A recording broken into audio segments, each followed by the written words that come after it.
Well, the goal for today is to get a riser on this drain here and start grading out this once we get the riser in. So the town was actually provided me with a piece of this pipe here to be able to put a riser in.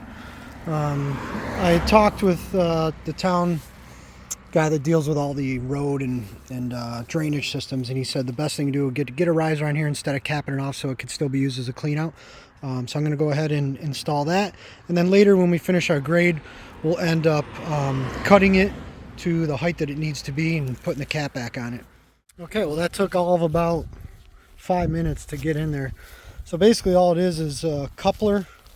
Took the lid off of the existing pipe that was in the ground, and the town had given me this coupler piece and a pipe, and basically all you do, come around this side, is it's actually just zip tied together. The coupling goes around it, put the zip ties in, yank it tight, and then obviously what's really holding it all in is backfilling it with dirt. So it's definitely wobbly right now, so what I'm going to do is just hand backfill some of this with some of the dirt I have, and then I will basically just stack a couple rocks in it just to keep it a little more secure, and then backfill it with the skid steer, and just keeping in mind that we don't want to push it or bump it around. But other than that, it's not rocket science, so that's pretty much it. Sticking way up out of the ground, and like I said, when we're done and we meet our grade, we'll let it settle for a while, and then we'll end up cutting it to the right height and putting our cap back on.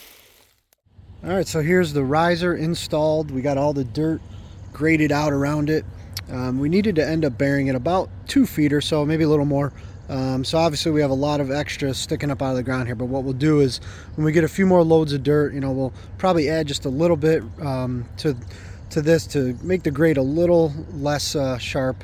And once we get our finished height and let it rain a couple times and settle all this dirt, get it packed in, then we'll figure out the final height, and we'll cut that off and put the plate back on top, and that'll wrap up this project.